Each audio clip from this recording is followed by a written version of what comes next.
in LC series resonance circuit produce resonant frequency F.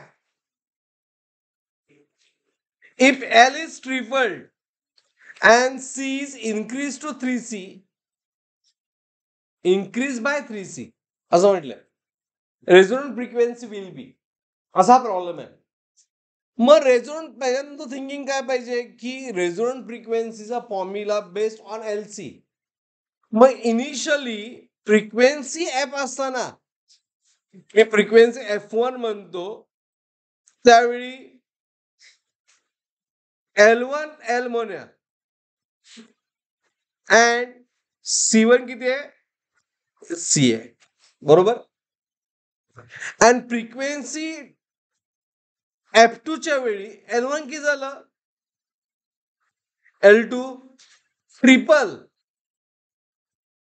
And C2 किती झालं? Also, बरोबर आहे, 3 टाइम्स झालं. Is it right everyone?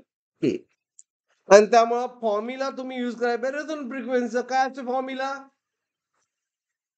FR is 1/2 under root LC, बरोबर, right. आता आपल्याला F2 फाइंड करायचं आहे इन टर्म ऑफ F1. मग F2 बाय F1 काय येणार? 2π तर कॉन्स्टंट आहे, इनवर्स रिलेशन आहे ना. So it is under root inverse L1 C1 by L2 C.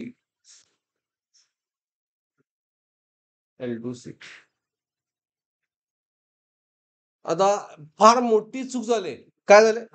Increase bye म्हटलंय. ऑप्शन बघितलं, हे तर आपला ऍडव्हान्टेज आहे सीईडीचं. ऑप्शन येत नाही, 9 यायला पाहिजे होतं. 9 येत नाही, 3 येत नाही म्हटल्यानंतर आपण बघायला पाहिजे काय चुकलंय. Increase by 3C. Increase by 3C म्हणजे ओरिजिनल सी मध्ये, याचा अर्थ काय?